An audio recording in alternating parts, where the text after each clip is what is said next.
Part 51. ഒന്ന് പോടി, നിന്റെ ഭീഷണി എൻ്റെ അടുത്തേക്ക് എടുക്കണ്ട. ഓ, എന്നാ മറ്റേ കാര്യം ഞാനിവിടെ പറയും. ശ്രാവൺ അത് കേട്ട് ആദ്യം അവനൊന്ന് പതറിയെങ്കിലും പിന്നീട് എന്നാ നീ പോയി പറ. ശരിയാ, കോളേജ് പഠിച്ചപ്പോൾ ചില കൂട്ടുകെട്ട് കാരണം ഞാൻ മയക്കുമരുന്ന് ഉപയോഗിച്ചിരുന്നു. അതിൻ്റെ ബലത്തിൽ ഞാൻ ഒരുപാട് തല്ലുകയും ചെയ്തിട്ടുണ്ട്. അന്ന് ആ അൻവറിനോടുള്ള വാസിയിൽ നിന്നെ ഞാനൊന്ന് ചുംബിച്ചു. അന്ന് തുടങ്ങിയതല്ലേ നിന്റെ ഈ പുറകെയുള്ള നടപ്പ്. ഒരു കാര്യം നീ കേട്ടോ, അന്ന് വാശിപുറത്ത് നടന്നത് മാത്രമാണ്, അല്ലാതെ നിന്നോടൊരു സ്നേഹവും കൂത്തിട്ടല്ല. പിന്നെ മയക്കുമരുന്ന് ഉപയോഗം, അതെല്ലാം അന്ന് തന്നെ എല്ലാം മനസ്സിലാക്കി ഞാൻ ഉപേക്ഷിച്ചിട്ടുണ്ട്. അത് ഞാൻ വിജയിച്ചു.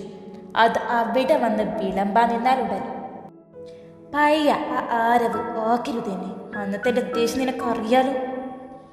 അത്രയും നേരം ഒരു പാവത്തിനെ പോലെ പതറി നിന്നിരുന്ന ആരവ് പെട്ടെന്ന് ദേഷ്യത്തിൽ അങ്ങനെ പറഞ്ഞതും അവളൊന്ന് ഞെട്ടി. അവൾ ഞെട്ടി നിൽക്കുന്നത് കണ്ടതും അവൻ പെട്ടെന്ന് അവിടെ അടുത്തേക്ക് വന്നതും അവളൊന്ന് ഞെട്ടി പുറകിലേക്ക് മാറി. ഇത്രയേ ഉള്ളൂ, നീ പെട്ടെന്ന് ഇവിടെ നിന്ന് സ്ഥലം വിടുന്നതാണ് നിനക്കും എനിക്കും നല്ലത്. ഗൗരവത്തിൽ പറഞ്ഞ് അവിടെ നിന്നും പോയതും അവൾ ഞെട്ടി നോക്കുന്നുണ്ട്. ഇവനെ മനസ്സിൽ കൊണ്ട് നടക്കുന്നതിൻ്റെ പേരിലാണ് ഞാൻ ഇപ്പോഴും അനുഭവിക്കുന്നതെല്ലാം. ശ്രാവണി ആത്മാ. അവൻ പോകുന്നത് നോക്കിക്കൊണ്ട് അവൾ സങ്കടത്തോടെ പറഞ്ഞു. അവിടെയല്ല, ഇവിടെ. ഇവിടെയൊന്നുമില്ല. ഉണ്ട്, എനിക്ക് ചൊറിയുന്നുണ്ട്, വെയ്യ. അവിടെ ഉണ്ടാവും, നോക്ക്. കിടക്കയിലിരിക്കുന്ന സ്ത്രീയുടെ താഴെ തറയിൽ ആരവിരുന്ന് തലയിൽ പേനുണ്ടെന്ന് പറഞ്ഞിട്ട് അത് നോക്കിക്കൊടുക്കുകയാണ് സ്ത്രീ. അവിടെ തന്നെ ശരണ്യ മെഷീനിൽ തയ്ക്കുന്നുമുണ്ട്. ഓ, ഈ പൊട്ടൻ്റെ എന്ത് കണ്ടിട്ടാ ആ ശ്രാവണി പ്രേമമെന്ന് പറഞ്ഞ് ഇങ്ങോട്ട് വന്നത് എന്തോ. എൻ്റെ ദേവി, പൊട്ടനെ ലോട്ടറി അടിച്ചെന്ന് കേട്ടിട്ടേ ഉള്ളൂ, ഇപ്പോഴാണ് ശരിക്കും കാണുന്നത്. ശരണ്യ, നീ ഒന്ന് പോടി. എനിക്ക് പറയാനാണെങ്കിൽ എന്തൊക്കെയുണ്ട് മോളെ. എൻ്റെ സ്കിൻ, പൊടി, എൻ്റെ എയർ, പിന്നെ ഈ സ്മാർട്ട്നെസ് ആൻഡ് സ്പെൽസ്. ഒന്ന് മതി, നിന്നോട് ചോദിച്ചാൽ എന്നെ വേണം പറയാൻ. ശരണ്യ, നീ ഇങ്ങനെ തള്ളി തള്ളി ഇവിടെ നിന്നും എന്നെ തള്ളിയിടുമോ? ഹോ, ഏട്ടത്തിക്ക് വരെ പുച്ഛമോ? എൻ്റെ ഫാൻസിൻ്റെ ഫോട്ടോസ് ഞാൻ കാണിച്ചു തരണോ? പിന്നെ പിന്നെ നിന്നെ ഞാൻ കാണാത്തതൊന്നുമല്ലല്ലോ. കോളേജ് പോയിട്ട് എരുന്ന തല്ല് മേടിച്ച് പാവം തോന്നി ആരെങ്കിലും സഹായിക്കാൻ വന്നപ്പോൾ ഇവൻ അവരെ പിടിച്ച് ഫാൻസാക്കി. അത്രേ ഉള്ളൂ. നീ ആരെയായി പുച്ഛിക്കുന്നതെന്ന് നിനക്കറിയില്ല. എനിക്ക് നല്ല ബോധ്യമുണ്ട്, നിന്നെ തന്നെയാണ്. ശരണ്യ, അവൾ അതും പറഞ്ഞു പുച്ഛിച്ചത്. ഇവളെ ഇന്ന് ഞാൻ അതും പറഞ്ഞ് അവൻ എണീക്കാൻ നിന്നതും, നീ ഇവിടെ അടങ്ങി നിൽക്കാരവേ, ഞാൻ നിന്റെ തലയൊന്ന് നോക്കട്ടെ. അത് കേട്ടതും അവൻ അവിടെ അടങ്ങിയിരുന്നു. അത് കണ്ട് ശരണ്യ കൊഞ്ഞനം കുത്തി കാണിച്ചത്. അത് നോക്കേട്ടത്തി. ഓ, ഒരു കുഞ്ഞു കുട്ടി വന്നേക്കുന്നു. ശരണ്യ, ഒന്ന് പോടി. എൻ്റെ ആദ്യത്തെ അമ്മയാണ്, അല്ലാതെ ഏട്ടത്തി അമ്മയല്ലത്. അത് കേട്ടതും സ്ത്രീ ഒരു പുഞ്ചിരിയോടെ അത് കേട്ട് നിന്നു. അല്ല ആരവേ, ശ്രാവണിയുമായിട്ട് കല്യാണമെല്ലാം നടത്തണ്ടേ? അവൻ്റെ തലയിൽ മസാജ് ചെയ്ത് കൊടുത്തുകൊണ്ട് അവൾ ചോദിച്ചതും. പണിയും കൂലിയുമില്ലാത്ത നമ്മളോട് സൊറ പറഞ്ഞിരിക്കുന്ന ഇവനെ കൊണ്ടോ? ശരണ്യ, ഡീ, എന്നെ വെറുതെ ചൊറിയാൻ നിൽക്കണ്ട നീ. ഒന്ന് പോടാ. ശരണ്യ, നിങ്ങൾ ഇങ്ങനെ തല്ലുകൂടാതെ ഞാൻ ചോദിക്കട്ടെ. ശ്രീ അപ്പോഴാണ് അവിടെ ഇതെല്ലാം നോക്കിക്കൊണ്ട് നിൽക്കുന്ന ശ്രാവണിയെ കാണുന്നത്. ആ മോളെ, നീ എന്താ അവിടെ നിന്നത്? വാ, ഇവിടെ ഇരിക്കൂ. ശ്രാവണി അത് കേട്ടത് ഒന്ന് പുഞ്ചിരിക്കാൻ ശ്രമിച്ചു. ആരവ് ആ ഭാഗത്തേക്ക് നോക്കുന്നേ ഇല്ല.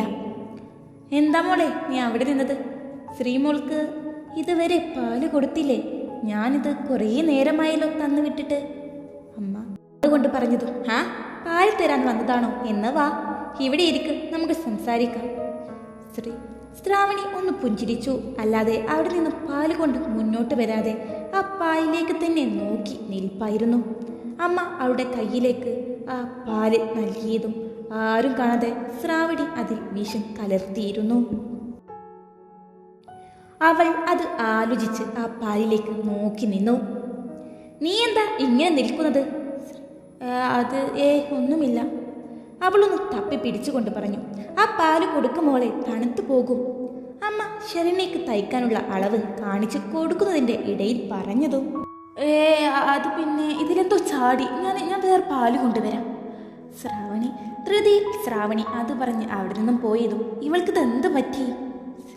പക്ഷേ ആരവ് അവളുടെ ഭാവമെല്ലാം ശ്രദ്ധിച്ചിരുന്നു. ശ്രാവണി ആ പാല് കൊണ്ടുപോയി വാഷ് ബേസിൽ കളഞ്ഞു. നിറമൊഴിയോടെ ആ പാലിലേക്ക് നോക്കി, എന്നെ കൊണ്ട് കഴിയില്ല ഇത് ചെയ്യാൻ. എന്ത് സ്നേഹമുള്ള വീടാണിത്. ആ വീട് ഒരു മരണ വീടാക്കാൻ എനിക്ക് വയ്യ. ശ്രീ ഒരു പാപമാ. എന്നെ കൊണ്ട് ഇതൊന്നും സാധിക്കില്ല. ശ്രാവണി ആത്മ നിറമീയോടെ അവൾ അവിടെ നിന്നു.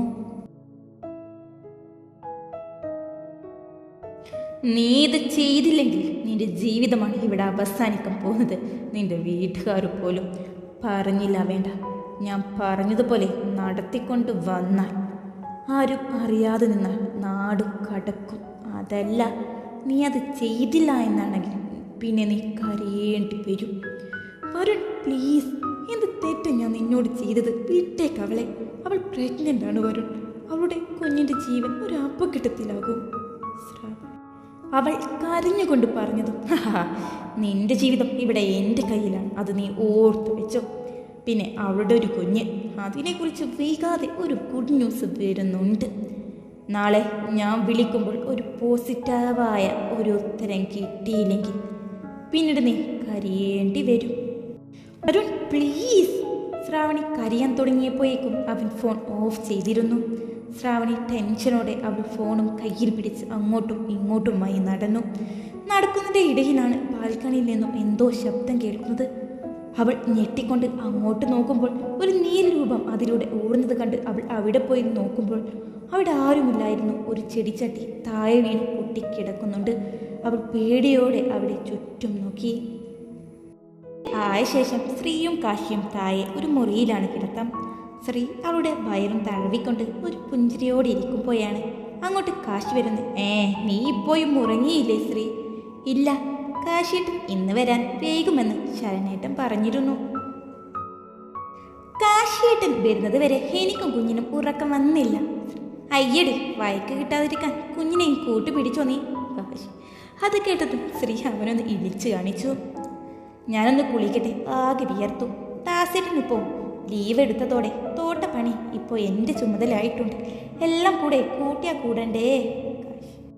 ബാത്റൂമിലേക്ക് പോകുമ്പോൾ പറഞ്ഞുകൊണ്ട് പോയതും, എന്നാ കാശിയേട്ടൻ സഹായത്തിന് ആരവിനെ വിളിക്കാമായിരുന്നു.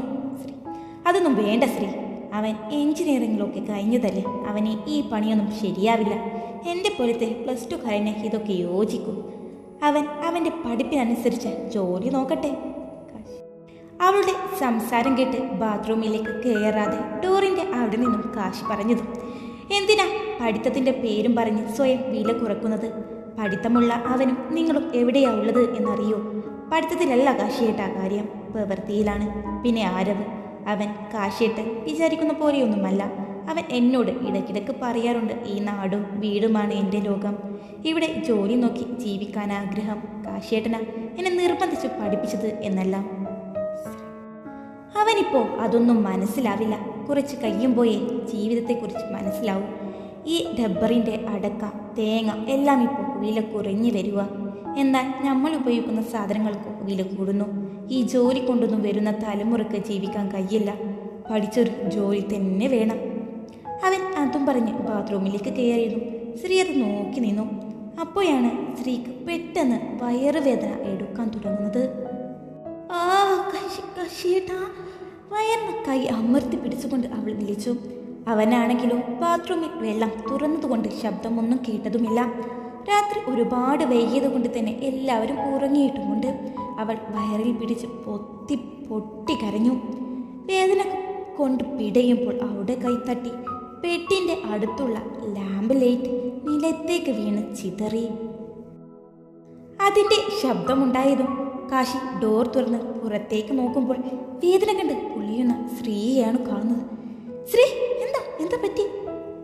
കാശി അവൻ പേടിയോടെ ഓടി വന്നു. കാശിയേട്ട വേദന സഹിക്കുന്നില്ല. അപ്പോഴേക്കും ശബ്ദം കേട്ട് ശരണയും അവിടെ വന്നിരുന്നു. എന്താ ഒരു ശബ്ദം? എന്ത് പറ്റി? ശ്രീക്ക് വയ്യ, എൻ്റെ ഷർട്ടും തുണിയും വണ്ടിയിലേക്ക് വെക്ക് ശരണ്യ, പെട്ടെന്ന് പോകണം. അവൻ കുളിക്കാനെടുത്ത തോർത്തുമുണ്ടായിരുന്നു അവൻ്റെ വേഷം.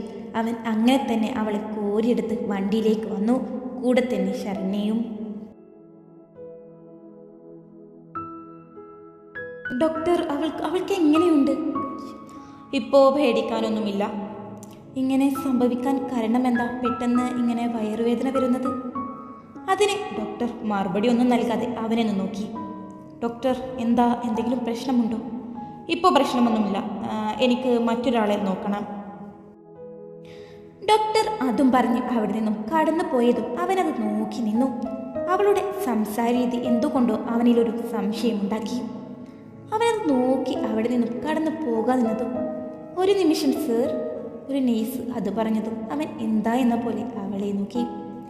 സർ പ്ലീസ്, ഇനി ശ്രീവിദ്യയെ ഇവിടെ കാണിക്കരുത്. ദയവ് ചെയ്ത് ഹോസ്പിറ്റൽ മാറ്റൂ. ഈ ഡോക്ടർ ആ കുഞ്ഞിനെ ഇല്ലാതാക്കാനാണ് ശ്രമിക്കുന്നത്. ആഘോഷമുള്ള മരുന്ന് കൊടുത്തതിനെ തുടർന്നാണ് ഇങ്ങനെ സംഭവിച്ചത്. ആ കുഞ്ഞിന് ഭാഗ്യമുണ്ട്, അതുകൊണ്ടാണ് മരുന്നിൽ എന്തോ പിഴവ് വന്നതുകൊണ്ട് രക്ഷപ്പെട്ടത്. ഞാൻ ഈ പറഞ്ഞത് നിങ്ങൾ ചോദിക്കാൻ പോകരുത്, എൻ്റെ പണി പോകും സാറേ. ആ ഡോക്ടർ ആരോടോ ഫോണിൽ സംസാരിക്കുന്നത് ഞാൻ കേട്ടതാണ്. ധൃതിയിൽ അതും പറഞ്ഞ് ആ നേഴ്സ് പെട്ടെന്ന് അവിടെ നിന്നും പോയതും കാശി എന്തോ ചോദിക്കാൻ ശ്രമിച്ചെങ്കിലും അവർ തിരിഞ്ഞു നോക്കാതെ പെട്ടെന്ന് അവിടെ നിന്നും ഓടിപ്പോയി. തുടരും.